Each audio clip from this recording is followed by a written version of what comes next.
We're going to talk a minute about offshore injuries. Offshore injuries can fall into various categories, and it's unfortunate, but you know, the lawyer needs to understand the differences depending on the facts of the case. There's the Jones Act, there's maritime tort case, there's a third-party liability case, there's the possibility of a state workman's compensation issue and or longshoreman issue. And each one of those particular categories will be identified by a good lawyer as to the facts that relate to that particular incident.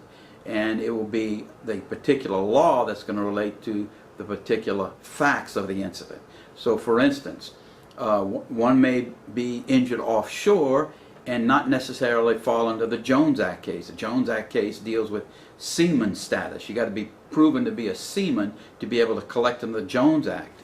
Under the Jones Act, you have the ability to collect for pain and suffering and personal injury and that sort of thing, and also maintenance and cure falls under the Jones Act. But under for instance the Longshoreman Act, you don't get all of those results. Under the Longshoreman Act, if you determined to be a longshoreman, you're not entitled to pain and suffering, and you're not entitled to some of the recovery under the Jones Act. You're more restricted to a fixed amount of money based upon the type of injury.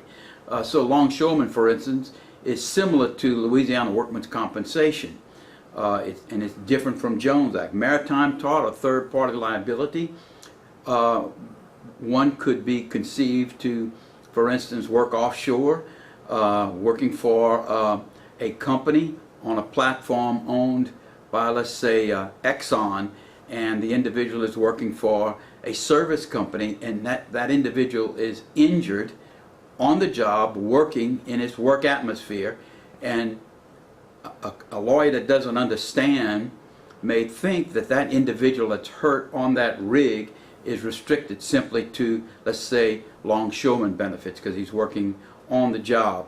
But if there is a fact which points to the owner of the rig, such as Exxon, then that could be recovery on the maritime tort side of the equation, so to speak. So there's some differences there, and you got to have a lawyer or a law firm that understands those particular differences.